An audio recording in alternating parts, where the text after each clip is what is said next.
Eu estava lembrando, Thiago, enquanto você estava falando ali, estava me correndo uma... A gente começa a viajar, né? A palavra de Deus é isso. Um vai falando e o outro vai viajando. E eu pensando nesse episódio que você trouxe para a gente da ressurreição do Lázaro,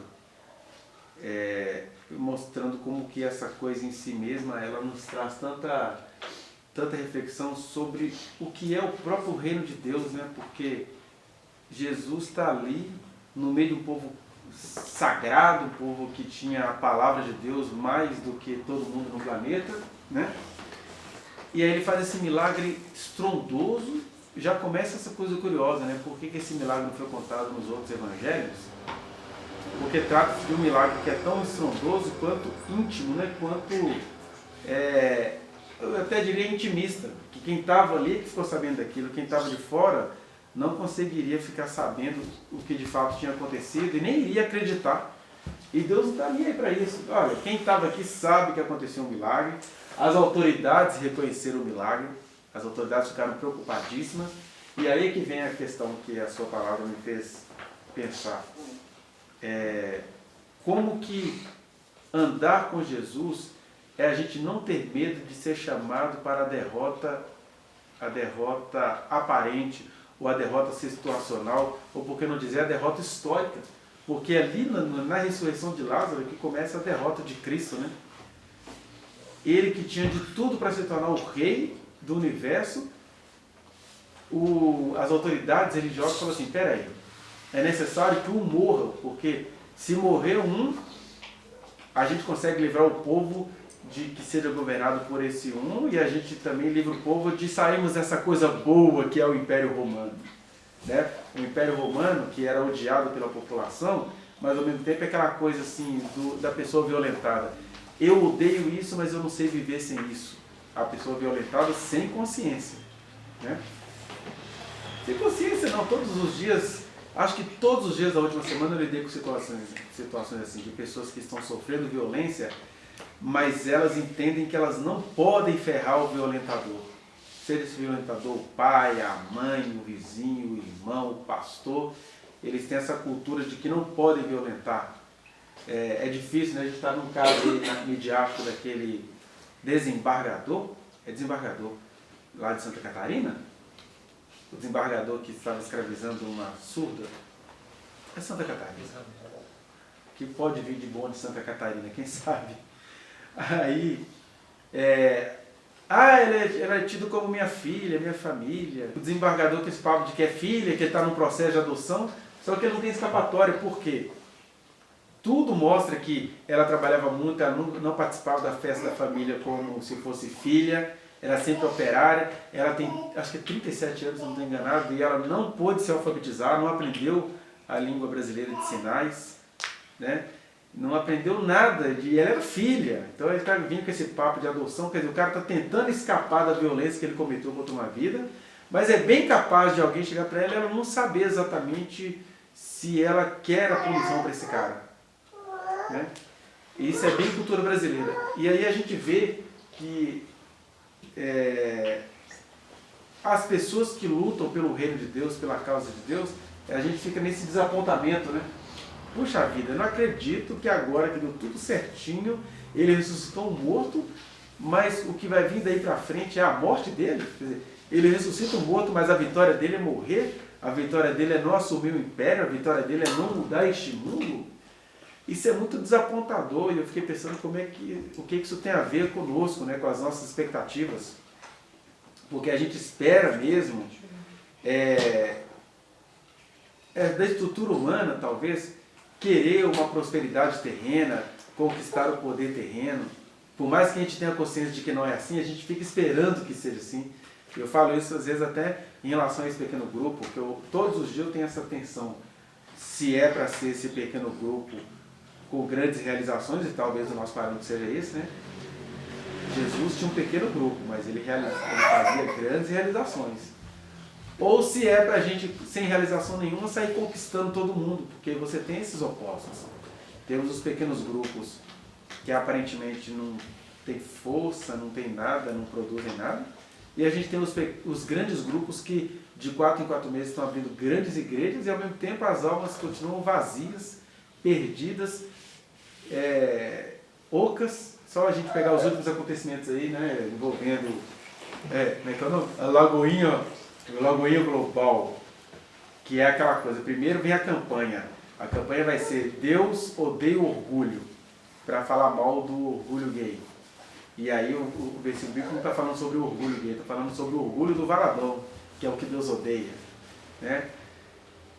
A seguir se descobre que o homem da igreja estava estuprando menores lá, meio que como self-service, e aí eles ficam todos passivos. Ele não é funcionário da igreja, ele deixou de ser funcionário algumas horas antes, ele não trabalha conosco, não o conhecemos, e o cara está lá há mais de 20 anos fazendo tudo que ele fazia. Então, a gente olha para essa prosperidade dessa gente perversa, porque não é um perverso, não é um perverso. Eu acho que o Márcio Valadão fez o grande ato de prudência individual. Estou saindo que eu preciso viver, porque o filho dele, ele sabe que é perverso, e ele não vai enfrentar isso. Né? E a grande perversidade é isso, é você usar o nome de Deus para pregar desamor, para pregar ódio, para pregar violência, para lacrar em cima da maldade. E a gente, igreja fraca de Jesus, olha para isso e fala assim, por que esses caras estão prosperando? E por que a gente não vai prosperar? E talvez a resposta esteja aí. Não me interessa se eu estou nos píncaros da fama ou se eu estou na vergonha da infâmia. Eu estou produzindo e reproduzindo os sinais que Jesus me confiou. Né? As pessoas estão vindo aqui e elas estão sendo curadas. As pessoas estão vindo aqui, estão sentindo coisas de Deus e elas estão tendo a ousadia de falar. Né? Talvez a gente precisa dessa pegada. Não é a pegada do esvaziamento e nem a da prosperidade. Porque quem anda em Cristo Jesus está predestinado a perder no mundo dos homens. Porque é um paradoxo que tem a ver com o reino. Né? Talvez o ministério mais próspero que eu conheci, num sentido revolucionário do termo, foi o ministério do pastor Caio Fábio nos anos 90. Precisamente entre os anos 90 e 97, foi uma coisa famosa mundialmente e que, na verdade, aquela fama dele já era a sua infâmia pessoal, porque a partir de 95, quer dizer, ele digamos assim, joga a toalha em 98, mas em 95 a vida dele já estava toda detonada e ele ia caminhando como quem pensando, como é que eu faço para sair disso? Né? Porque de repente, a nossa vitória é a gente ser autêntico na nossa derrota. É dizer, a glória pertence a Deus, ainda que a glória signifique a gente não dá conta disso aqui. Porque bem-aventurados aqueles que não dão conta da hipocrisia, bem-aventurados aqueles que não conseguem transformar uma lagoinha numa lagoinha global, bem-aventurados aqueles que não conseguem transformar a Convenção Geral das Assembleias de Deus em Assembleia de Deus, vitória em Cristo. Bem-aventurados aqueles que são vitoriosos em reconhecendo a própria derrota para essa estrutura, porque para isso aqui é só o fogo do Apocalipse mesmo. Né? E é esse paradoxo, porque por mais que a gente tenha consciência da vitória que nos habita, que é a vitória da ressurreição de Cristo Jesus, isso também não faz a gente uns derrotistas, né? Ah, não, vou ficar por aqui, a graça foi derramada sobre todos, não vou lutar pela salvação. Essa coisa assim, desenvolver a vossa salvação com temor e tremor. Só que isso é feito dentro de um mundo que está determinado e quem sabe até com o poder de te truncar. Mas é isso. Cada dia o seu próprio deboche, cada dia você tendo de responder a falsas acusações e a falsas certezas. E o problema da falsa certeza é que ela tem um teor de certeza verdadeira, né? Esse bando de babaca que se aqui, eu nem sei porque eu estou aqui, um bando de babaca sem quê nem para quê. E essa foi a vitória de Jesus em relação à ressurreição de Lázaro.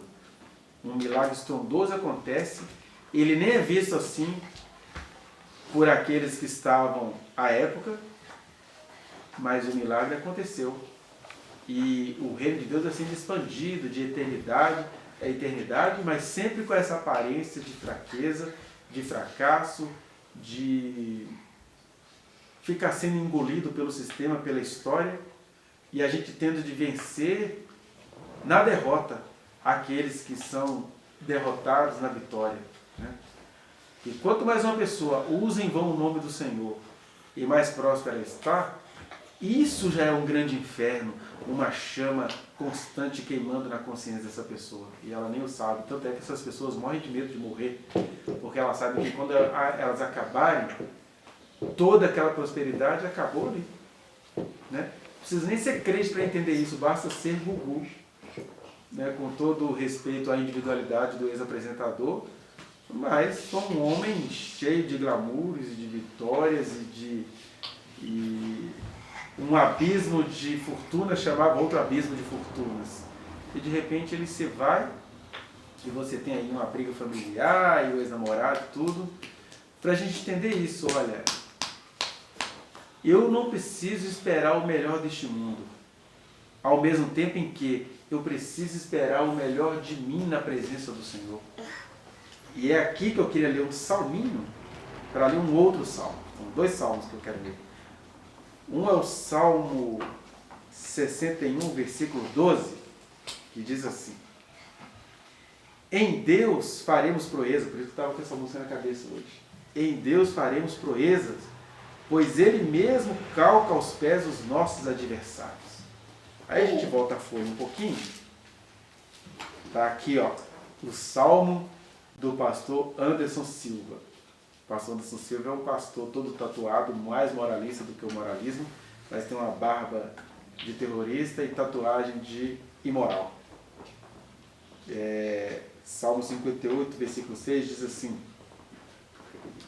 ó Deus, quebra-lhes os dentes da boca, arranca, Senhor, os queixais aos leõezinhos, desapareçam como águas que se escoam e ao dispararem flechas, fiquem elas embotadas, sejam como a lesma que passa diluindo-se, como o aborto de mulher, nunca vejam o sol, não vejam nunca o sol. E é interessante que esses 2 salmos aqui são salmos, para não ficar me engano aqui, exatamente, são salmos do rei Davi. Num, ele dedica uma grande canção a Israel, que tem como tema Não Destruas, e o outro, ele fez o salmo quando ele lutou contra os sírios na Mesopotâmia e os sírios em Zobar, e quando Joabe, regressando, derrotou de Edom 12.000 homens no Vale do Sol. É nesse salmo que está se referindo a todas essas coisas que ele vai dizer: em Deus faremos proezas, porque Ele mesmo calca os pés dos nossos adversários. E aí, eu queria falar disso mesmo, vou tentar ser breve, mas a gente precisa responder a essas questões que circundam a nossa cultura, o nosso mundo caído, o nosso mundo derrotado. Porque a primeira coisa que a gente tem isso na Bíblia? Aí, por isso que não dá para ler a Bíblia. É um livro que é uma vergonha, você tem uma corrente de pessoas que pensam assim. Né? Porque, de fato, quem for ler Bíblia está condenado a ter que ficar respondendo esse tipo de coisa. De outro lado, você tem aquelas pessoas que falam assim: não, Deus é amor, Deus não faz esse tipo de coisa. E você tem terroristas como o deputado federal Nicolas Ferreira, num podcast com o pastor Anderson Silva, dizendo que ia pedir a Deus para quebrar o queixo do Lula. Você tem essas coisas todas. E aí você fica assim: meu Deus, onde é que está Deus nesse emaranhado todo? E o que a gente precisa entender, a primeira coisa, é o contexto histórico, psicológico e cultural do Davi. Olha só a diferença entre Davi e Anderson Silva. Primeira pergunta: quem é que está em guerra contra Anderson Silva? Qual dessas figuras que ele mencionou, ele pede a Deus para adoecer os juízes do Supremo, para eles conhecerem a Deus no leito de enfermidade? E quais daqueles ministros do Supremo fizeram alguma coisa contra o Anderson Silva? Segundo, o que se passa na cabeça do Anderson Silva? Porque na do Davi a gente consegue saber o que se passa, é só você ler 1º e 2º Samuel, você vai entender que não tinha como Davi fazer outra canção. Davi era um menino de paz, era um menino franzino, ao que tudo indica, ruivo, parecia na linguagem de Israel um viadinho. A esposa dele, titular, tinha vergonha dele, porque quando ele adorava o Senhor com muita feminilidade. Eu falei, que vergonha, o rei dançando desse jeito no meio das mulheres, tipo assim, parece um viadinho. Isso está tudo escrito no livro do Antigo Testamento, não está usando essa linguagem, mas o espírito é esse. Mical ficou com muita vergonha daquele marido idiota que ela tinha. Me parece uma mulher de um pastor que todos nós que conhecemos. Ela assim, pelo amor de Deus, fulano é muito desembestado, muito apaixonado com tudo, se importa com tudo. Eu prefiro o Cicrano. Cicrano é charmoso, criterioso, organizado.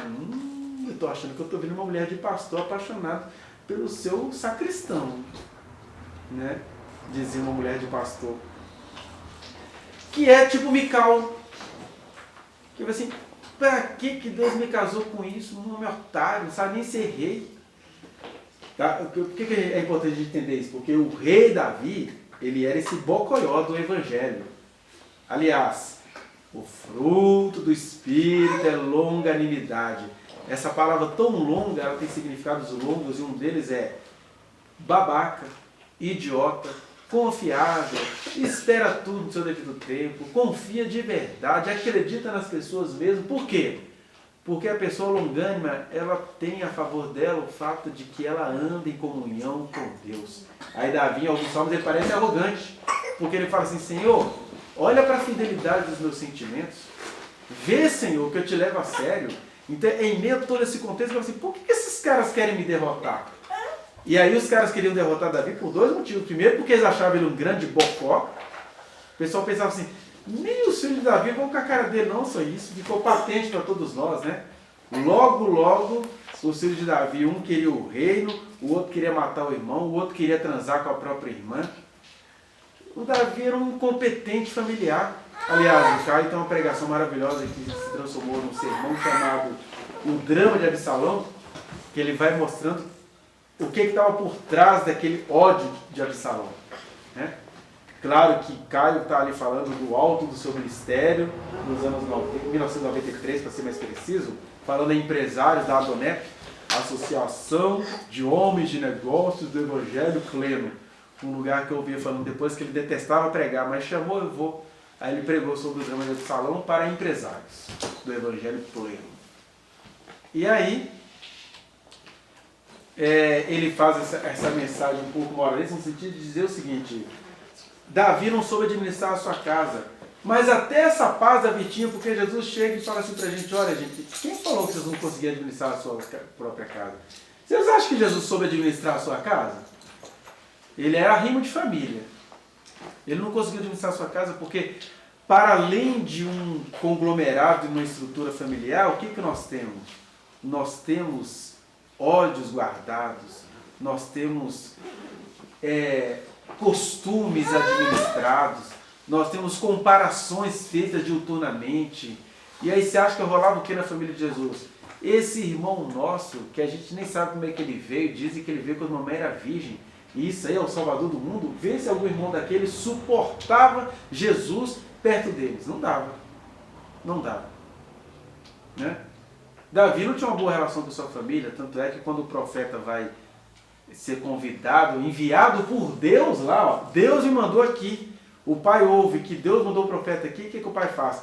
Deixa o menino lá, afastado, porque ele era um menino esquisitinho. Aquele que iria se casar com Mical, que iria achar ele um viadinho, era esquisitinho. E aí, ele não era um homem aguerrido, e ninguém precisa ser, também não tem aquela coisa, né? Eu lembro do pastor de Carlos Takayama, deputado federal, nós temos que ir às igrejas doutrinar os nossos homens, porque os nossos homens estão ficando feminilizados. Eu acho legal que Deus nem se importa com isso, nem na vida de Davi, nem na vida dos profetas, porque Deus nunca se preocupou com o homem macho, nem com o homem feminilizado. Deus só se preocupou em que todos nós fôssemos brasas vivas no seu altar, cheios do seu espírito, né? Talvez o sermão que machucou todos nós foi pregado por um sermão da contemporaneidade, né? O Pecadores nas mãos de um Deus irado. Quando você vai ler a biografia do Jonathan Edwards, ele era conhecido como um homem muito meigo, magrinho, cheio de regrinhas, e que falou ali da sua fraqueza, da sua voz, e aquilo estrondou a Nova Inglaterra, né? Porque Deus não está preocupado com a sua macheza nem com a sua feneza. Deus está preocupado qual que é o seu propósito comigo na vida? Que lugar que eu ocupo aí? Será que você é tão homem que por isso que você nunca vai se converter? Ou você é tão não binário que você vai se entregar aos polinômios, né? Às grandes esquizofrenias, confusões mentais, ideológicas e espirituais. E aí, estou falando aqui do Davi, que ele era um indivíduo assim, mas Davi tinha uma coisa da qual todos nós aqui precisamos. Davi tinha fidelidade radical a Deus. Ele não foi um bom pai, talvez ele não tenha sido um bom rei, ele não era um bom indivíduo para as categorias humanas. Ele não era um guerreiro. Aí, esse homem que tinha muito consciência de si é que faz um salmo desse. Em Deus faremos proeza, porque a proeza que ele fazia era em Deus. E a proeza tinha duas características. Em Deus ele fazia coisas terrivelmente inusitadas, que os reis babavam de inveja e os seus irmãos babavam de inveja, e o Anderson Silva baba de inveja porque não conheceu a Deus como Davi conhecia. Aí esse cara pode fazer esse salmo. E aí ele diz outra coisa: em Deus faremos proeza, pois Ele mesmo, ou seja, é Deus quem calca os pés dos nossos adversários.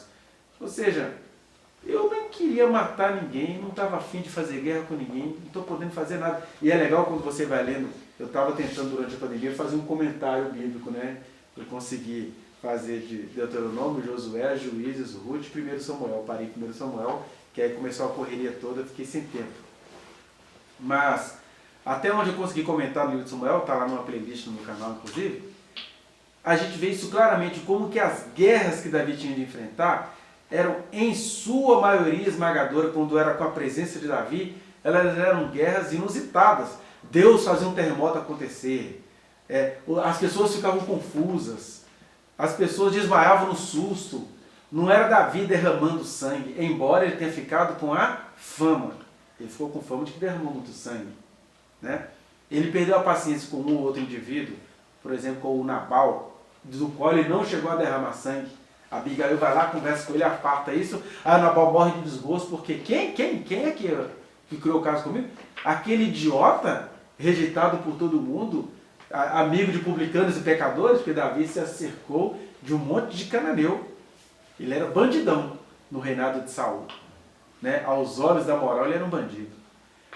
E aí ele ficou com desgosto, tipo, eu perdi a razão para esse idiota. Aí o Nabal, um homem maligno, filho de Belial, morreu. Morreu porque, como disse Davi, em Deus faremos proezas, pois Ele mesmo calca os pés dos nossos adversários. Eu não caio que todo dia tinha alguém querendo matá-lo. Agora, quem é que está querendo matar Anderson Silva? Quem é que está querendo matar o Brasil, que os crentes estão tudo querendo se armar para enfrentar que inimigo? Porque tanto Davi quanto Israel tinham de lidar com inimigos todos os dias do dia inteiro.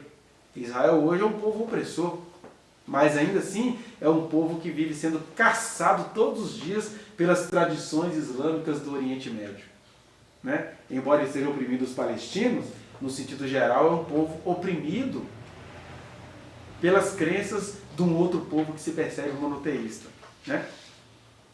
E aí esse povo tem de se armar. Tem de ter um dos melhores exércitos do mundo, para não dizer talvez o melhor. Mas quem é que está querendo a morte de Anderson Silva e Nicolas Ferreira, né? Aliás, o Lula, coitado.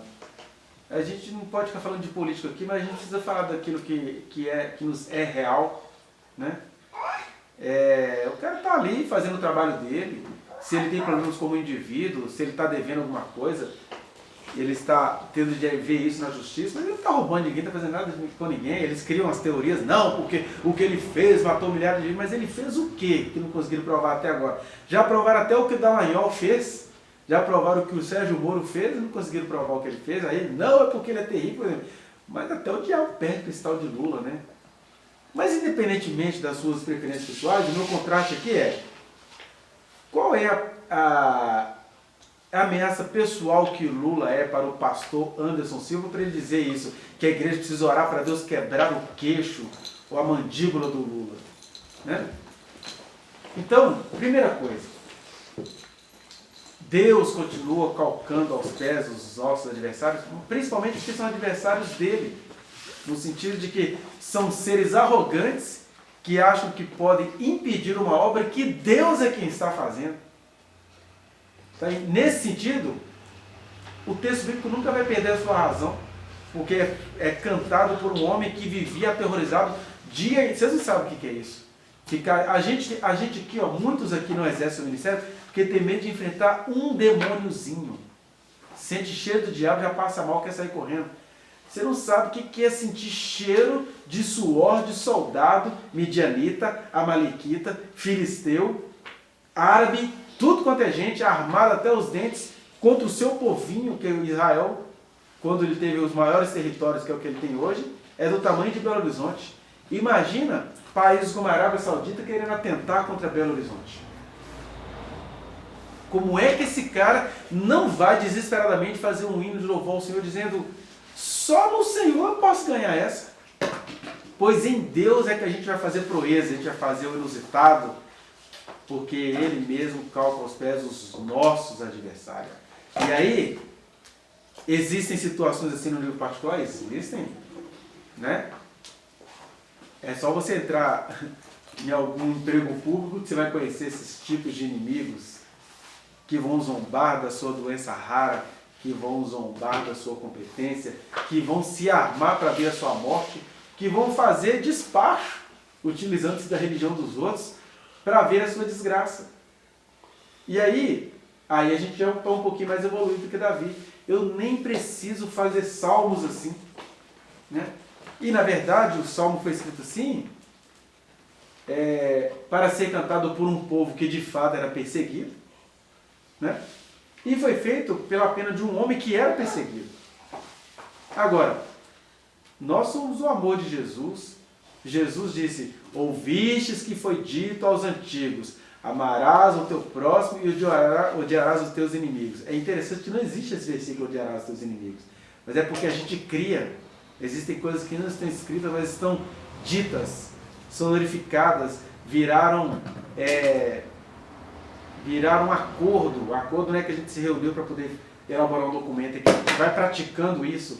Então, amarás o teu próximo significa que é para amar o meu próximo. Quem é o meu próximo? O povo de Israel. Aí virou tradição. Que povo de Israel? O quê? O povo de Judá. Jesus é o rei dos judeus.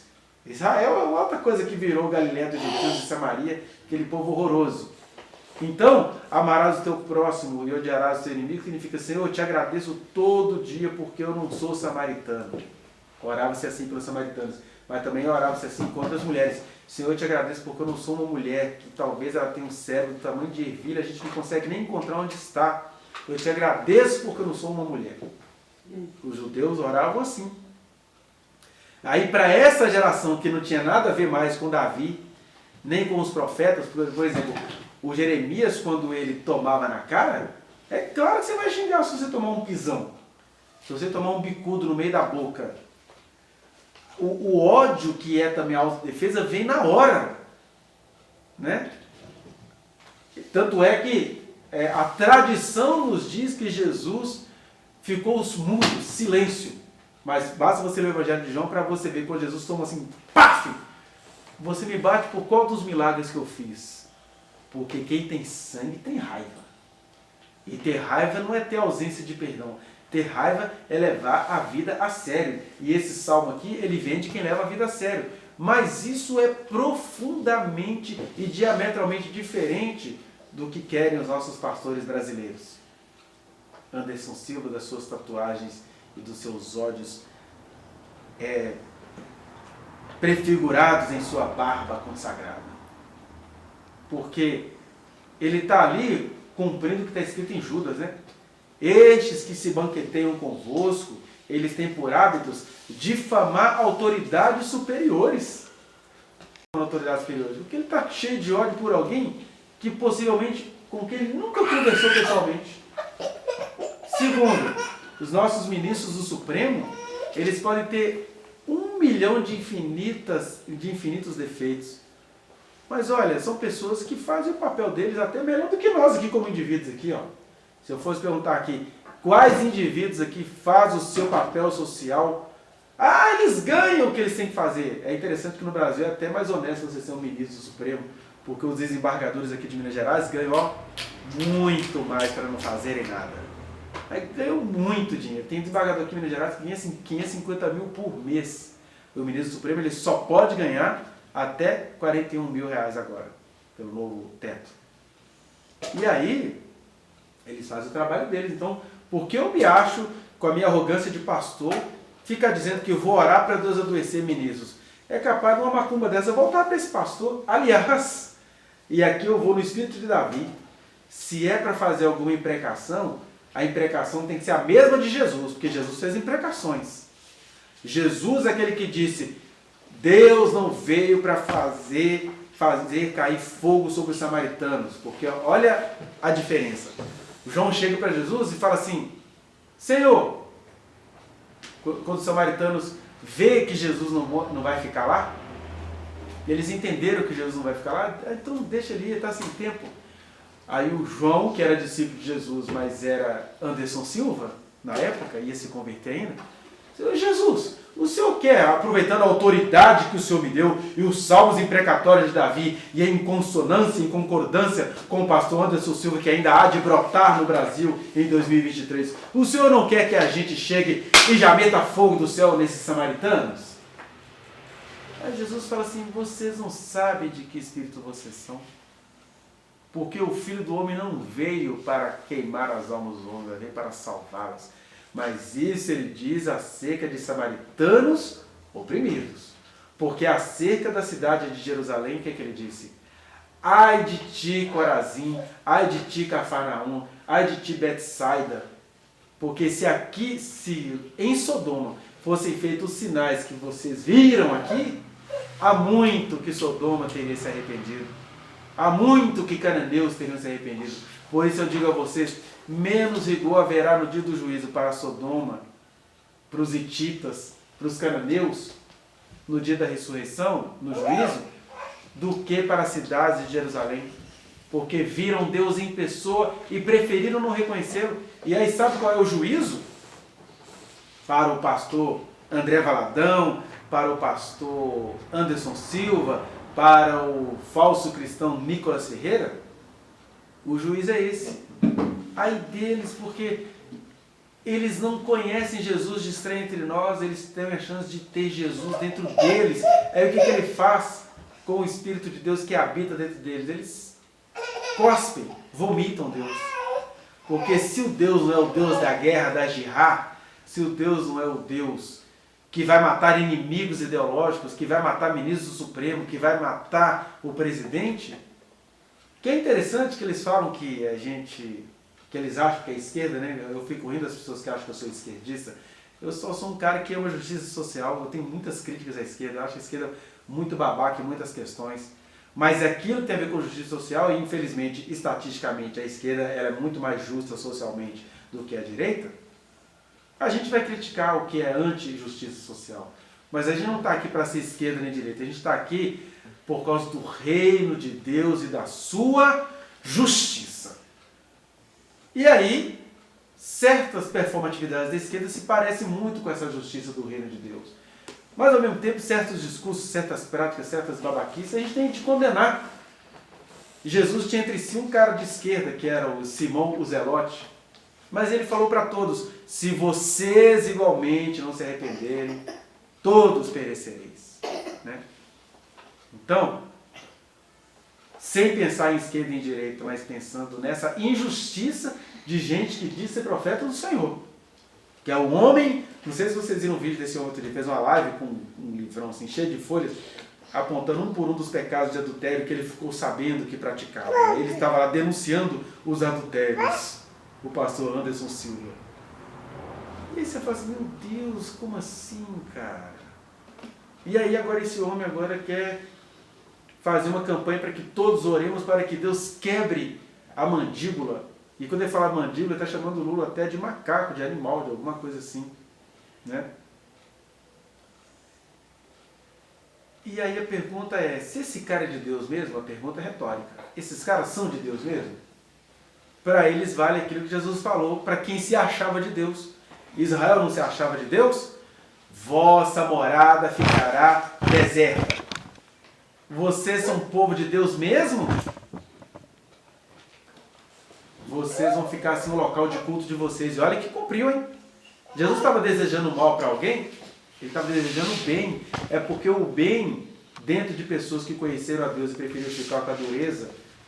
E nós temos vários motivos para sermos duros. A gente vai se tornando duro no caminho, né? Você tem uma decepção amorosa para ficar duro. Você tem uma decepção política para se tornar duro. Você tem... Os judeus tiveram motivo existencial para ficarem duros. Sabe o que você vê sua filha secando e não poder fazer nada contra ela? Ficaram duros. Né? Aí a pergunta de Jesus é: por que vocês têm a mim e preferem ficar duros, secos? E aí Deus, quando Ele se revela para nós, Ele vai ser rigoroso, Ele não vai permitir que a gente negocie com qualquer outra coisinha entre nós e Ele.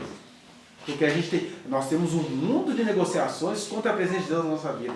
Nós temos um filho que precisa do nosso testemunho, um marido no qual você não confia, uma esposa na qual você também não confia, o pastor do ministério passado que te deixou traumatizado, o dízimo que você deu na igreja anterior e que agora você acha que você não tem que dar nenhuma unha.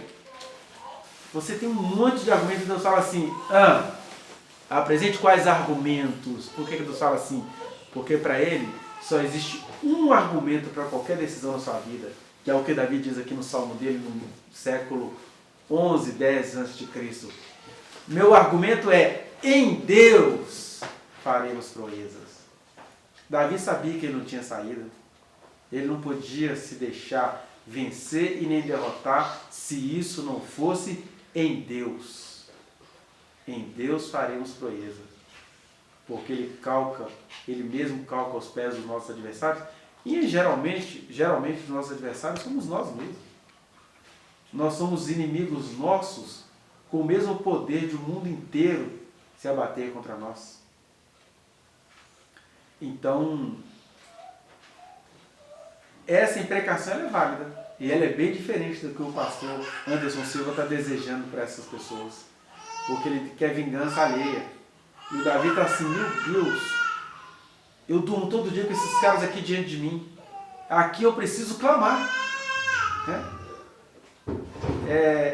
Aqui eu preciso entender que certos principados e potestades estão bem encarnados nessas pessoas. Quem aqui já teve que enfrentar colega de trabalho que te odiava, entendeu isso e nem fez salmo para essas pessoas. Né? Hoje em dia a gente vai orar para essas pessoas e no sentido, ó Jesus, dá um emprego para essa pessoa para ela ser muito feliz. Eu lembro que eu e a Sônia juntos, né, mais a Sônia do que eu, já tivemos que orar assim com pessoas que eram um inferno na vida dela. E orar para essas pessoas, Jesus, faz essa pessoa feliz. E era uma oração sincera. E é interessante que essas pessoas hoje são felizes. Estão de casa nova, estão de vida nova, estão de vida boa. A outra até se converteu. Né? Porque a gente não deveria nem conseguir fazer esse tipo de oração. Agora, pode ser que em um momento ou outro, quando você percebe que as pessoas são perversas, porque essas pessoas que ela pediu para ser feliz eram pessoas vazias, que não sabiam o que estava acontecendo. Mas de repente tem aquela pessoa, e essas pessoas geralmente elas estão em Jerusalém, nos dias de Jesus, estavam ali na realeza, nos dias de Davi, e elas estão nos nossos dias sentadas no púlpito das igrejas, ou fazendo lives como esse pastor Anderson Silva. Esse pastor Anderson Silva é que é o grande inimigo que precisava ouvir de alguém um salmo imprecatório, tipo, Jesus, eu estou vendo que esse cara para se converter é só se levar uma patada do leão da tribo de Judá que ele tanto prega. Só assim, que ainda é capaz de um cara desse se converter e nem entender a conversão dele. E aí vem esse cara, como que dando mau testemunho, né? Porque a Bíblia diz que por causa dessa gente, o nome de Deus é blasfemado entre os gentios todos os dias, porque alguém olha para eles e fala assim, ai gente, mas como é que é isso? Eu estou noiado. Um pastor está convocando os outros para orarem para Deus quebrar a mandíbula de um presidente e para Deus adoecer ministro supremo. Mas o que esses ministros fizeram? E ele está falando isso, sem citar nomes, em nome de pessoas que essas sim fizeram um monte de coisa contra todos nós. Né? Inclusive conseguiram isenção de impostos para a igreja dele. Na verdade, a igreja tem isenção de imposto, né? Conseguiram isenção para as coisas da empresa dele. Ele criou um congresso chamado Machonaria, para fazer um trocadilho ridículo com maçonaria. Ele criou a Machonaria, que é uma escola de machos. Vamos voltar a ser machos. Aí tem a barba de macho, varão, viril, a barba e a virilidade, tudo emendam com a outra. Né? E eu estou aqui falando do meu pobre lugar. Qual que é o meu pobre lugar? É esse lugar de quem não é assistido por ninguém, de quem não é visto por ninguém, mas é aqui que é a minha vitória, porque em Deus eu posso fazer proezas contra esse. Porque eu sei que principados e potestades que estão por trás do discurso dele estão ouvindo isso aqui. E aí, o que acontece? A gente não pode ser esse purista amoroso que reza a missa em latim. Mas também a gente não precisa ser cheio de ódio, porque nem Davi foi assim. Aí o ódio, a iniquidade, a loucura e o pecado é a gente pegar as palavras de um homem que fez isso tudo em oração, porque o papo dele era com Deus, e usar agora contra o próximo, e usar Deus ainda nesse negócio, né? Ah, eu vou pedir a Deus para quebrar o queixo desse cara, mas esse cara fez o quê? Né? E ainda que ele tenha feito, né, porque o Davi fazia essas orações quando não tínhamos as leis que nós herdamos de Roma. A gente esquece que os impérios mundiais que Deus revelou a Daniel, Deus está por trás desses impérios. A Babilônia é abominável, mas o estilo cultural e espiritual da Babilônia foi promovida a nós por meio de Deus. Tanto é que o profeta entendeu isso, falou, olha, a saída para Israel é se submeter ao Império Babilônico. A arte, filosofia, cultura que nós herdamos da Média e da Pérsia também estava lá no planejamento de Deus. Toda a nossa cultura e ciência que nasceram na Grécia, principalmente no Império de Alexandre o Grande, foi profetizada pelo profeta Daniel, nascendo da vontade de Deus. Tanto é que quando Daniel entrega essa profecia, ele fala, é ele que é o Deus do oculto, do escondido, é ele quem domina os povos, querendo dizer o seguinte, isso que vocês acham que são estratégias humanas, tem muito de estratégia humana aí, mas só está acontecendo porque eu estou nisso. Quem libera a razão sou eu. Quem vai liberar a ciência, o saber vai se multiplicar, sou eu. E isso aconteceu no Império Grego. Gregos nos precederão no reino de Deus e vão falar, olha, nós com a nossa filosofia cremos mais em Deus do que vocês cristãos, que são um bando de ateus. Porque é ateu um pastor que vai a público pedir aos evangélicos para orar para que se quebre o queixo. Nem Jesus convocou a multidão para orar por Herodes, contra Herodes, e era um homem cruel, macabro, nojento, podre. O ato mais inofensivo de Herodes foi mandar matar todas as crianças de 2 anos para baixo, porque ele ficou sabendo que nasceu um rei, e ninguém poderia ser rei mais do que ele. E Jesus não fez nenhuma oração contra esse Herodes. Por isso que as imprecações de Davi tinham a ver com coisas que chegaram a ele, que Anderson Silva tem o direito de orar, se ele, de hoje para amanhã, ele, olha, chegamos aqui na sua casa, viemos estuprar as suas filhas. Aí sim, aí você no desespero faz uma oração dessa diante de Deus. Porque quando você não tem saída, você tem a senha que Davi nos deu. Em Deus faremos proeza. Quando o perverso, mesmo diante da graça, ele usa até a graça para ser mais perverso do que a perversidade. E Jesus nos avisou que esses perversos estariam sobre tudo, dizendo, Senhor, Senhor, em teu nome expulsamos demônios, realizamos curas, fizemos muitos milagres. Esses são os grandes perversos. E Jesus não disse que era para a gente orar contra eles, Jesus disse que era para a gente tomar cuidado em relação a eles. Cuidado com a palavra deles, cuidado com o que eles falam. E aí a gente faz o quê? A gente faz oração contra quem não está nos fazendo mal, os ministros do Supremo e o presidente da República, e a gente se submete aos falsos. Ah, não, ele recolhe, mas isso ele com Deus. Jesus falou, acautelai-vos. Tenham cuidado. Vem como lobos vestidos de ovelha. Como lobos vestidos de profeta. Mas são ave de rapina. Né? Então, é gente que acredita no marketing, né? É gente que faz imersões. Ele é cheio das imersões. Hoje é a imersão disso, hoje é a imersão daquilo. E amém. É engraçado que você olha e fala assim, Senhor, mas o Senhor está dando voz a esse cara. É isso que o Davi fala. Em Deus faremos proeza, em Deus eu também vou reclamar. Eu acho engraçado que às vezes eu orando com algumas pessoas íntimas, elas ficam assustadas com a minha oração. Eu falo assim, mas deixa eu te contar uma coisa. Eu estou conversando com Deus. Eu jamais vou numa rede pública dizer que é para a gente orar para Deus quebrar o dente de alguém. E nem na minha oração particular eu faço isso. Mas haverá situações, e elas existem, onde você fala assim, Senhor, se essa é a única linguagem que essa pessoa entende para a salvação dela, faz assim.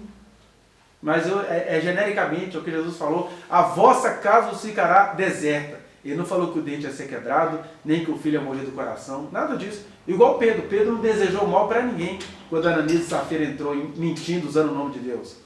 Ele só falou assim, por que vocês mentiram ao Espírito Santo? Né? Pois estão chegando aí os que vão carregar o teu corpo. Pronto. Mas ele não desejou, Senhor, hoje é a vigília para a morte de Ananias. De hoje não passa. Esse homem está usando dinheiro no teu nome. Que isso, gente? Tem que ser um demônio para fazer uma oração dessa. Agora, uma coisa é eu não fazer a oração dessa. Outra coisa é eu entender aqui e agora, quando Deus me dá autoridade para falar, Ananias, estão chegando aí que vai carregar o teu corpo. Safira, estão chegando agora que acabou de levar o corpo do teu marido. Isso é o que é para ser acontecido ali na hora, porque aquilo precisa de temor. E há seres humanos que só entendem a linguagem da morte. O ser humano ele é engraçado, ele entende a linguagem da morte, ele é perverso, ele lucra com pornografia infantil, ele fabrica bonecas humanas, que a gente fica achando que é mentirinha da Deep Web, né? Assim como muitas mentiras de desenho animado se tornaram verdade, muita coisa está na Deep Web, eles até preferem que estejam lá para que continue sendo pensado como mentiras. Mas o cara faz isso tudo. Aí quando Deus chega com o seu juízo, nossa, Deus é amor. Deus é amor. E a única linguagem de amor que você entende é a da sangria, a da derrota, a da prisão, a da morte, a da loucura. Estava dizendo isso lá, né? O casal estava lá em Betim, que muitas vezes a única maneira de um perverso se tornar homem, ser humano, é na cadeia. E alguns lá, só depois da morte. Porque o cara se orgulha de ser o Satanás que é. Mas como Deus amou até o perverso, a Bíblia fala que Deus não tem prazer na morte do perverso. E quando a Bíblia fala de Deus na morte do perverso, ele está falando desses perversos que conhecem a Deus. São os perversos que todos nós aqui podemos nos tornar. A gente conhece tanto a luz, a gente conhece tanta garantia de Deus, a gente fala com Deus todo dia, Deus nos ampara todo dia e a gente é perverso. Qual que é a nossa perversidade? A gente não se derrama em amor ao próximo, a gente acha babaquice fazer denúncia, a gente acha que é bobeira você se compadecer. Renato Russo cantando, compaixão é fortaleza. A gente acha que compaixão é babaquice. Eu não tenho meu problema pessoal resolvido, eu ficar preocupado com a vida dos outros. E aí Jesus se preocupou com a vida dos outros e falou conosco, assim como aconteceu comigo, vai ser com vocês. E Paulo nos recomenda, tende em vós o mesmo sentimento que houve em Cristo Jesus. Qual foi o sentimento que houve em Cristo Jesus? Ele tinha contato com Deus porque ele era Deus em pessoa e ele não julgou isso como usurpação. Quero que traga as ofertas para os meus pés, na qualidade de filho de Deus. Na autoridade que Deus me deu, cadê a autoridade da igreja para mandar quebrar o dente de alguém? Não. Ele tem até autoridade para isso e essa autoridade ela é usada de maneira inusitada, não é assim, buscando a Deus para quebrar o dente de alguém. Quem é esse louco que vai buscar a Deus para quebrar o dente de alguém? Agora, até os exemplos que ele cita, né? O que o Paulo um dia estava pregando e virou e falou para o cara ficar cego em 3 dias. Olha que legal. Aí eu fico gravando aqui com essa sensação de que alguma hora tudo vai acabar, porque quando eu vejo, de verdade, quando eu vejo esse pessoal tipo Anderson Silva falando as coisas, você fica assim, mas acho que não tem vez para nós, não. Porque quanto mais o cara fala, mais próximo ele vai ficando. Eu acompanho algumas coisas no nível pessoal, pode ser que eu seja um rebelde contra Deus e não estou sabendo disso, e às vezes é nisso que eu vou embora mais cedo também. Por exemplo, eu me compadeço de certas situações, de certas histórias. Meu dia a dia é cercado de um monte de gente que conta com algumas ajudas e que vem Deus na minha vida, mas você está ali com as pessoas falando uma coisa, às vezes a pessoa é um engano do diabo na minha vida, eu não estou conseguindo entender isso, porque você está de lá e você escuta as pessoas mais próximas de você falando assim, que isso é uma bobeira, que isso é uma babaquice, que isso não vai dar em nada, que isso é palhaçada, que não sei o quê. Então, a gente sabe que a gente tem uma luz, a gente sabe que a gente tem uma coisa legal, mas que é a igreja, né? É a igreja, as coisas não vão caminhar se ela não for no nível da eclésia, no nível do corpo, no nível da comunhão. Aí como eu vejo fazendo isso de maneira muito individualizada, talvez há um engano aí, talvez eu vá embora numa dessas. Então a minha ilusão é, quando eu for embora, alguma coisa ficou aí para servir para alguma coisa, porque eu sei que essas coisas que eu fiz e que eu falei, eu as fiz em Deus. Eu tenho a convicção do rei Davi, de que em Deus a gente faz proeza, mesmo que seja debaixo de muita prensa, como a igreja de Esmirna, né? É fazendo e sendo pisoteado, é fazendo e sendo abafado, fazendo e sendo... Né? E às vezes é isso, a gente escuta a promessa e a gente dá uma solenidade à promessa, mas às vezes a solenidade dela é de outro fator, eu não sei como é que vai ser isso. Aí eu torço para a gente estar enganado, né? Para estar enganado aqui, mas eu não sei. Às vezes eu vejo que as pessoas não vão dar conta de sair de determinado patamar, de caminhar e não querer. Aí a gente faz o que é possível. Mas eu estava falando que talvez a imprecação ou a maldição o cara está fazendo quando ele faz isso, né? Quando ele pega a luz que ele recebeu de Deus, estava falando isso, que nós aqui recebemos tanta luz de Deus que a gente vai sendo esses seres perversos, nos quais Deus não tem prazer na morte. Deus não tem prazer na morte da pessoa com quem ele falou, mas que foi se tornando perversa mesmo ele falando. Né? Então, Deus falou, Deus separou, Deus cuidou, Deus deu materialidade, Deus fez um monte de coisa, mas a gente vai ficando assim, ai meu Deus, aí Deus olha pra gente, olha pra Davi, caramba, olha o Davi. Davi pode falar o que ele quiser, igual falava com o meu sogro, esse aqui pode comer o que ele quiser, que ele queimava a comida toda. Que ele almoçava tudo, depois queimava tudo na enxada. Eu não, estou todo inchado aqui de comer porcaria. E às vezes a gente está assim no Evangelho, comendo do bom e do melhor, com zero exercício, e nisto a gente vai se tornando perverso diante de Deus. E é na morte desses perversos que não tem prazer. Assim, como que essa gente não vai mudar o mundo? Eu sou a mudança, estou neles, fiz de tudo, dei dicas, fiz acontecer. E olha, eu estou falando aqui com muita parcimônia, porque eu me sinto assim, será que eu não vou conseguir vingar alguma coisa? Mas seja como for, a gente vai fazendo aquilo que a gente pode. E aí eu acho que se eu morrer qualquer hora, isso fica aí de vídeo para depois de morto você é ouvido, né? Depois de morto, olha, esse cara falou disso aqui, olha que legal. E aí você acaba até virando líder de seita sem ser, sem o ser, né? Como aconteceu com o Otmani. Já ouviram falar do Otmani? Um chinês que ensinou muitas coisas da cadeia. Ele preso, escreveu muita coisa. E você vai vendo que o Otmani era um homem livre. Mas os seguidores do Otmani, socorro, né? Criou um movimento. Eles criaram um movimento chamado Árvore da Vida, a igreja local. Nada a ver com o Otmani. Mas é isso, você morre, você perde o poder daquilo que você falou e as pessoas vão fazendo bacanais com o alimento que você deixou. Né? Transforma o alimento em alimento ultraprocessado, que é pior do que droga.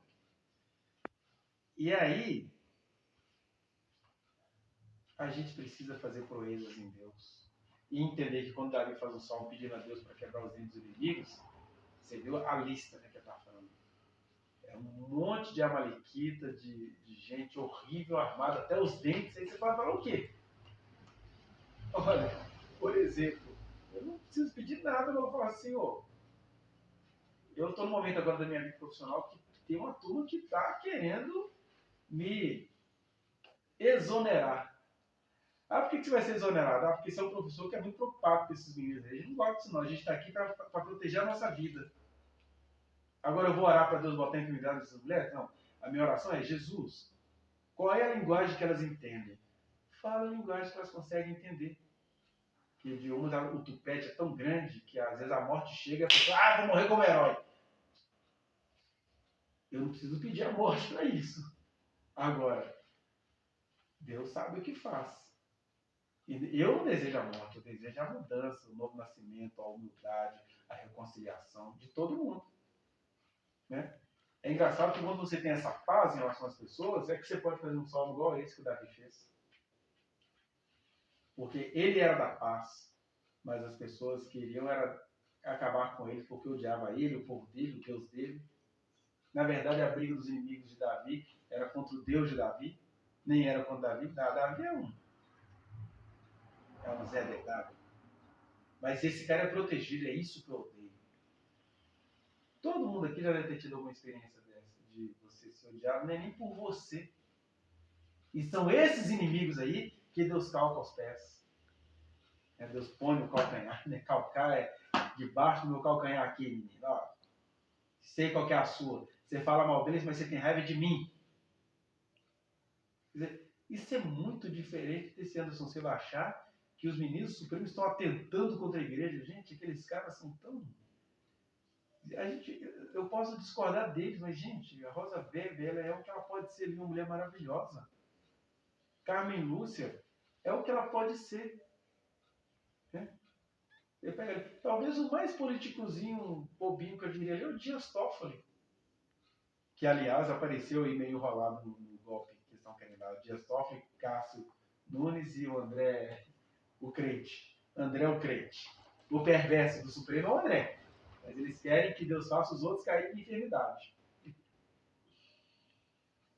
O André Mendonça, quando ele era advogado, eu vi um julgamento onde ele estava lá junto com os crentes, distorcendo a lei para que as igrejas abrissem na pandemia. Eu falei, gente, isso é pastor mesmo? Isso é pastor presbiteriano mesmo? Que vergonha! Mas olha a prosperidade dos perversos, ele virou ministro do Supremo. A minha oração do cara desse é assim: esse cara não é servo teu mesmo? Não deixa ele entrar lá, não. Eu não pedi enfermidade, não pedi morte, não pedi nada disso. Eu pedi a Deus que, para o bem da alma dele, que ele não conseguisse entrar lá. Mas ele entrou, a primeira-dama na época, Ciranda Dalabaia, e eu briguei feio com um familiar meu por causa disso, porque eu não tenho medo de falar mal dessa língua estranha, porque essa é uma língua estranha. Porque eu queria ver aquela mulher falando língua estranha e ver vidas sendo salvas, indígenas se convertendo e virando modelo de evangelho para o seu povo, sem desaculturá-lo. Queria ver essa mulher falando em línguas, vendo os empresários desse país quebrados e até doando alimentos para quem não tem, para ajudar as pessoas a melhorarem de vida. Aí eu iria falar em línguas, né? Porque isso era avivamento.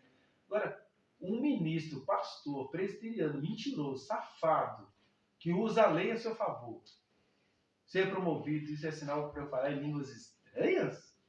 E, gente, ego faz muitas pessoas falarem em línguas. E os dons são para ser avaliados. Né? Aliás, as línguas têm toda a crítica bíblica, né? O pessoal que adora ser bíblico. Olha, gente, eu prefiro falar em público 5 palavras que quem está do meu lado entenda do que falar 10.000 que as pessoas não entendem. Que isso fica parecendo abracadabra. Fica parecendo feitiçaria. E aí, as pessoas idolatrizam as línguas da então primeira-dama. Esses são os perversos. Sou eu que vou convencê-los disso? Não. Eu estou aqui falando, esperando que alguns se convençam de que a gente não pode se tornar perversos como os pais. Mas que esses perversos aí, quem vai tratar com eles é Deus. Né? Quem me dera a ex-vereadora Michele entendesse que essa igreja que a apoia é uma igreja safada. É uma igreja desonesta, é uma igreja prostituída, porque a igreja de Jesus iria apoiar assim: vem cá, ex-vereador, vem orar com a gente aqui, larga esse negócio para lá. Como João Batista diria, é de Deus mesmo? Larga a mulher do teu irmão. Mas, João, você vai criar casa com ele, João. Você é muito cheio de picuinha, né? Sabe-se lá por quê? A picuinha da vida do João era o casamento de Herodes com a cunhada. Ele não conseguia gostar daquilo e ele perdeu a vida com a cabeça num prato por causa desse negócio. Mas essa é a vitória que vence o mundo. A nossa fé, mesmo sendo fé de acabar na bandeja de uma mulher ridícula. Né? E aí Jesus foi a público. Olha para que Jesus vai a público, para falar de um homem derrotado. Olha, ninguém foi maior do que João Batista. Ele não fez nenhum sinal porque ele era o sinal. Porque Deus queria um tanto de gente que se preocupasse não com a homossexualidade dos outros, mas com o irmão safado pegando a cunhada do outro e passando como ungido. Porque é engraçado o André Valadão, né?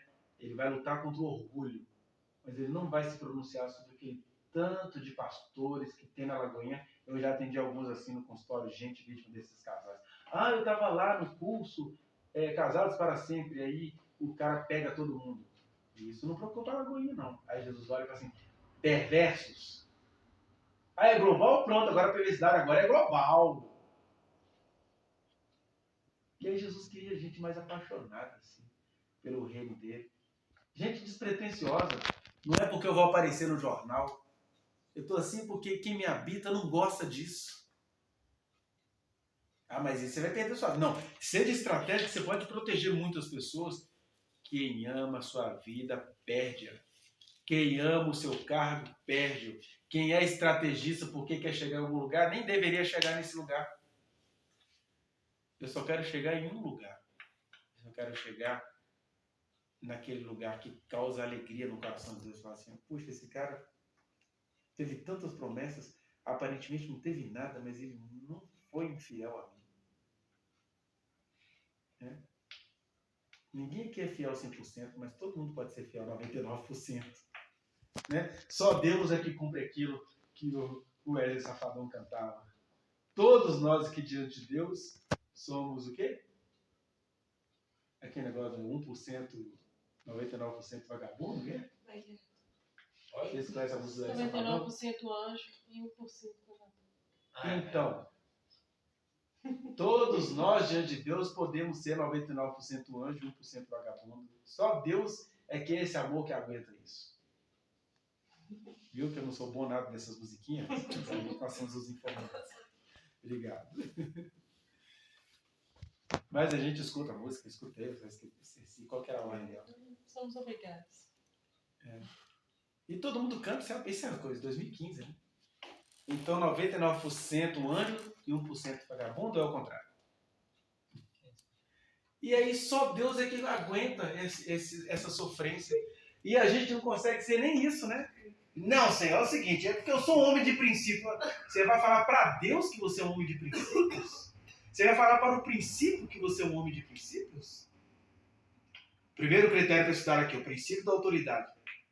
Coisa feia um seminário que forma alguém para o princípio da autoridade, porque quem entra no seminário esperando ser autoridade? Eu preciso ser autoridade, é sobre a minha vida. E qual a autoridade que eu tenho sobre a minha vida? De ser fiel a Deus, ainda que seja 97% anjo e 1% vagabundo. Deus sabe aceitar isso. Porque a gente usa essa possibilidade do 1% para não ser nada. Ah, já que eu vou ser só 1% vagabundo, então eu vou ser 100% vagabundo, porque Deus não merece isso. Não. E Deus está assim, não, meu filho, eu sei que você faz cocô, mas vem para mim assim mesmo. Não é? Vocês que são maus não conseguem amar o seu filho que acabou de fazer uma caca fedida? Então eu amo vocês. Confiem. A gente não confia no amor de Deus, a gente acha que Deus é igual a nós, que vai jogar o neném fora porque a bosta dele está muito fedorenta. Deus não é assim conosco. E quando a gente não consegue crer nesse Deus, que não é assim conosco, a gente se torna perverso. E aí a linguagem de salvação para nós e para o Anderson Silva, se continuar nessa perversidade, é a linguagem da morte. Mas não estou pedindo ninguém aqui para orar para esse cara morrer, não. Eu estou pedindo a Deus para orar para que ele seja convertido. Só não sei que linguagem é essa que ele vai entender. Eu vi muita gente morrendo na pandemia de arrogância, de teimosia. Eu quero tomar a vacina do mito! Ah, morreu. É, porque chegou a minha hora. Pronto, morreu. É a linguagem que a pessoa entende. Na época mesmo eu gravei muitos vídeos falando disso. Muita gente ali que não precisava morrer, morreu porque foi a única linguagem que entendia de conversão. Era melhor ter morrido do que ficar vivo, sendo fã de Bia Kisses. Aí Deus falou assim, não. Vem pra cá, que eu sei livrar os meus filhos do dia mal, mas eu não tenho prazer na morte desse perverso aí, não. Então, gente, que a gente fique com as palavras de Jesus. Quais são as palavras de Jesus? Eu não vim matar as almas dos homens, eu vim para salvá-las. E que nós fiquemos também com os atos de Jesus. Quais foram os atos de Jesus? Eu vou continuar sendo bocoió como Davi, encrenquinha como João. O João não pediu a cunhada para casar com o cunhado, mas casaram na frente dele. E ele não podia ficar calado acerca daquilo. Ele morreu por causa daquilo. Eu estou falando assim porque nós temos leis maravilhosas e a gente é omisso. A gente é covarde, a gente zomba de quem faz o bem.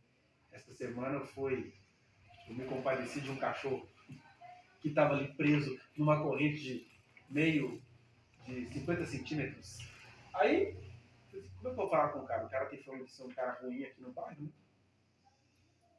Então eu tô assim, poxa, eu não posso ir embora pra esse cachorro aí. Alguém tem que falar alguma coisa com esse cara. Bati palma na casa dele. Aí foi.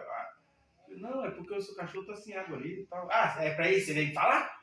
Não, porque ele tá sem água, né? Você podia colocar lá. Não, tem água aí, não tinha água não. Ele é perverso, né? Tem água aí. E entrou pra lá. Aí eu falei, mas deixa eu te falar, você não quer um cachorro bonito, ele parece um pitbullzinho? E ele é um filhote, ele precisa ficar perto dos donos, né? Não quer o cachorro perto de você, não cria. Ele está mais feliz na rua do que com você. Aí ele foi entrando e falei, você não quer doar esse cachorro? Aqui, eu não quero doar. Aí falou a palavra, né? Ele ejaculou na minha alma. Eu não quero ejacular, eu não quero doar coisa nenhuma. Aquela coisa que você faz para intimidar os fracos, mulheres e crianças. Na cabeça dos misóginos. Aí eu fiquei olhando pra ele, ele entrou. Foi engraçado, ele não viu. Aí na mesma hora eu liguei pro 190 e falei, gente, desculpa, eu não sei a quem que eu recorro, mas é porque tem um cachorro assim. E aí eu fui falar com o cara, ele até saiu lá meio intimidatório, ele tem uma fama que estranha, deve ser por isso que o lugar aqui é cercado de prédio, todo mundo dormiu a noite toda com esse cachorro chorando, e tal o dia inteiro com esse cachorro chorando, ninguém faz nada. Esses são os perversos, gente. Essas pessoas boas que se omitem são perversas. Está escrito na palavra de Deus, aquele que sabe fazer o bem e não faz, comete pecado. Da perversidade, por sinal. Porque sabe fazer o bem, tem contatos para fazer o bem, tem meio de fazer o bem, mas não quer mexer com o perversinho. E aí o perversinho só é perverso porque tem um monte de outros perversos metidos a mãozinhos que não vão fazer nada, porque não querem morrer. Aí eu falei com ela, ela falou assim, mas tem um jeito de fazer uma coisa. Aí o bichinho começou a chorar. Você está ouvindo que ele está chorando? Ah, estou ouvindo. Não, pode deixar que eu vou mandar uma viatura aí. Esse é o bichinho chorando. Aí eu vim embora. Aí mais tarde eu passei lá, o cachorro não estava lá mais. Aí as minhas perguntas. Será que a polícia veio? Levou o cachorro, não levou? Se esse cara fez isso, e se esse cara pegou esse cachorro e matou? Né? Aí vou para a delegacia. Quando eu chego na delegacia, eu fui tratado lá como se eu estivesse fazendo a maior babaquice da minha vida. Já tinha lido um bocado de coisa antes, já sabia que o tratamento ia ser mais ou menos esse. Mas é interessante o ambiente intimidatório, porque o cara está assim. Você tem vídeo aí? Deixa eu ver. Aí você mostra o vídeo. O cara não se compadece com o que ele viu no vídeo, que possivelmente é um policial violentador de alguma coisa, seja de animal, de pessoa. O cara tem um jeitão, né? Tipo os líderes da PRF brasileira. Aí, eu tô assim, meu Deus, que vai ficar de graça não. Pois é, mas na verdade, quem faz isso aqui com o cachorro, né? Tá contando pra gente o que pode fazer com outras pessoas, né? Porque se você não consegue se compadecer de um animal que tá chorando há mais de 24 horas, eu vou me compadecer de outras coisas, né? Aí ele desviou o assunto e me convencendo a não fazer ocorrência e tal. Aí acabou que ele... Falei com ele, o negócio é o seguinte, eu vou ficar de olho no local, se aquele cachorro aparecer lá de novo, eu vou voltar aqui e fazer coisa. Não, procura uma instituição aí de cachorros. Então, as instituições me disseram que só vão aceitar qualquer pedido de socorro meu com a ocorrência na mão. Aí eu descobri que eles não entendem nada sobre lei de animais, nada, quer dizer, é um poder público que não sabe nada das leis, e você tem que ficar ali virando, quase que eu viro um bandido ali. Eu era o bandido. Qual que é a sua bandidagem? Ah, você tá muito fresco, preocupado com bichinho, com criança, com mulher, não sei o quê. Eu acho engraçado que as mulheres ficam com raiva também da gente. Ah, Alexandre, você fica preocupado com mulher. Você vira um idiota cultural, né? Que era exatamente, João, larga isso pra lá, João. Você vai morrer, João. Jesus gostou do que o João fez. Deus falou com o João, olha, quem ama a sua vida, perderá. Mesmo que pareça tê-la ganhado, né? Ganhar fortuna, sabedoria, fazendas. Por quê? Por trás daquela sua fazenda tem muita criança morta, tem muito animal violentado, tem muita minoria oprimida. Porque você foi prudente, você fez amizade com os perversos e eles te favoreceram. Deus me livre de uma prosperidade dessa. Como disse o apóstolo Paulo, grande fonte de lucro é piedade com contentamento. Ou seja, o que eu faço com alegria pode me dar muito lucro. Mas geralmente o que eu faço com alegria pode me matar. E é com esse pensamento que eu tenho a paz de falar, Jesus, eu não sou doido, eu tenho família. Meus filhos estão aí com um olhar crítico para mim há vários tempos. Então, se essas pessoas que querem arrancar o meu emprego só entendem a linguagem que elas conseguem entender, amém, Jesus, usa a linguagem que elas conseguem entender. Aí você começa a orar por amor aos meus filhos, por amor à minha esposa, por amor às pessoas que andam comigo. Mas se Deus achar que eu vou perder aquele trabalho, o que eu posso fazer? Eu não posso perder a fidelidade a Ele.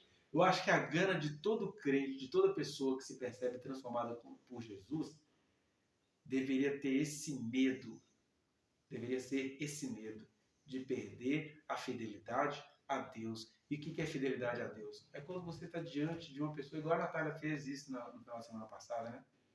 Ela, não conhecendo as histórias, pediu a ajuda das pessoas para um casal que dorme aqui na rua. O que ela fez está corretíssimo. Aí eu também fui socorrê-la, porque a gente conhece as histórias, mas mesmo assim, gente, quando eu falei aquilo lá no grupo, não era impedindo as pessoas de doarem, não. Se alguém quiser trazer alguma coisa, a gente leva lá para eles, né? Mas a gente precisa ter essa compaixão, né? Compaixão é fortaleza, já dizia o Renato Russo, já dizia o budismo, e já diz o melhor que há do Espírito de Deus em nós.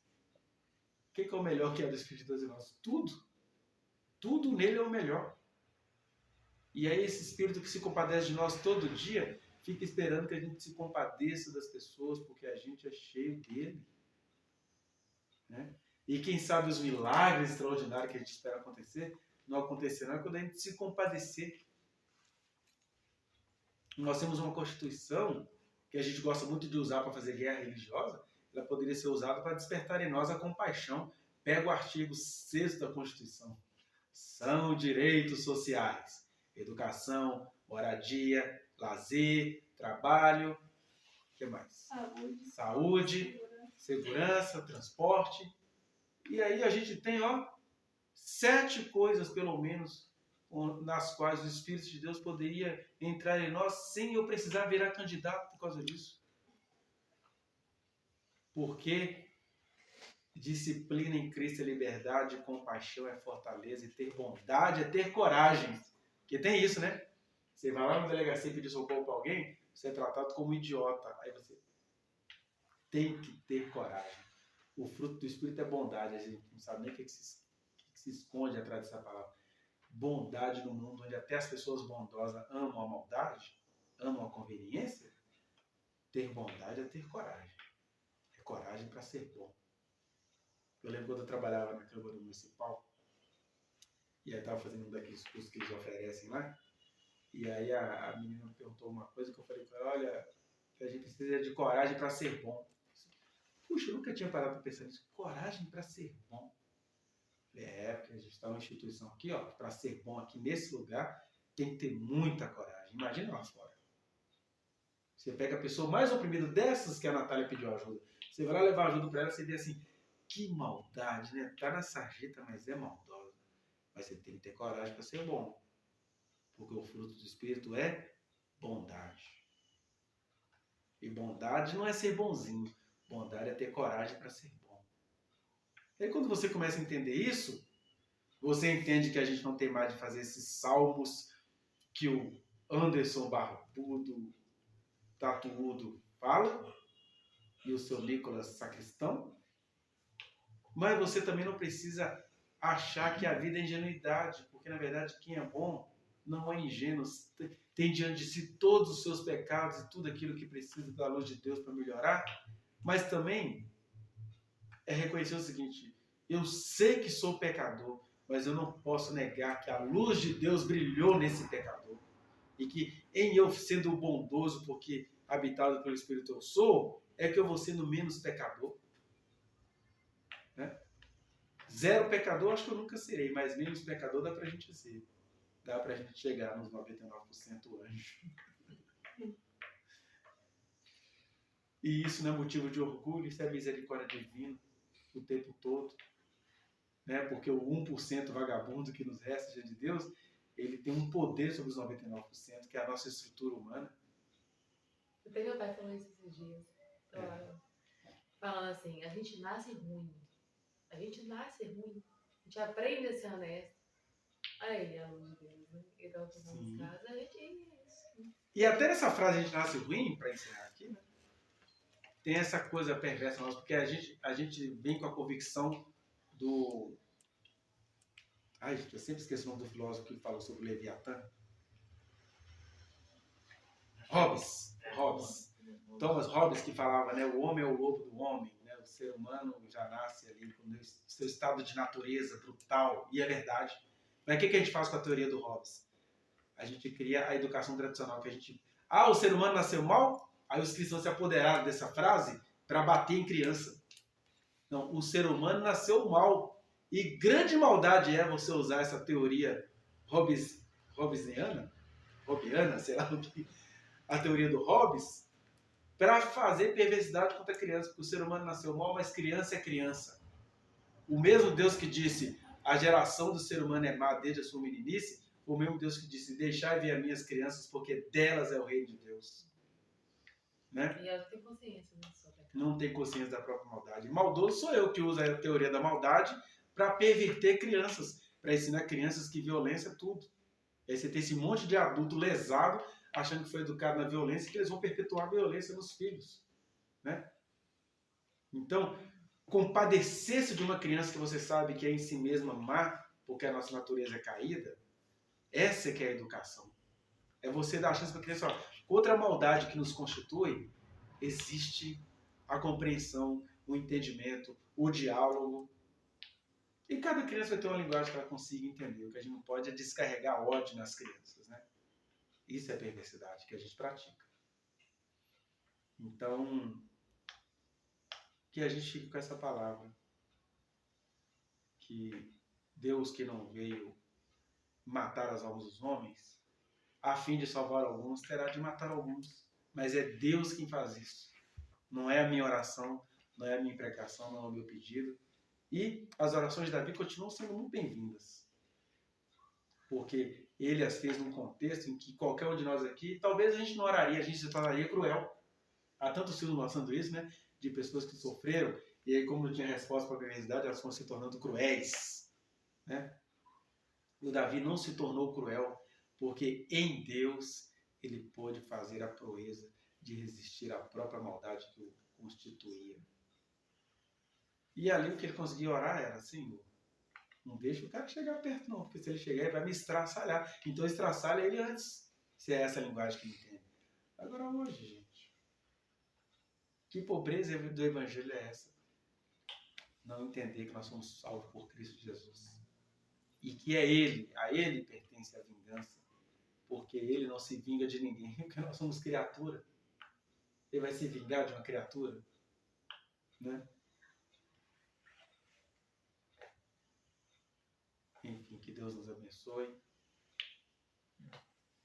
Senhor, nós colocamos diante do Senhor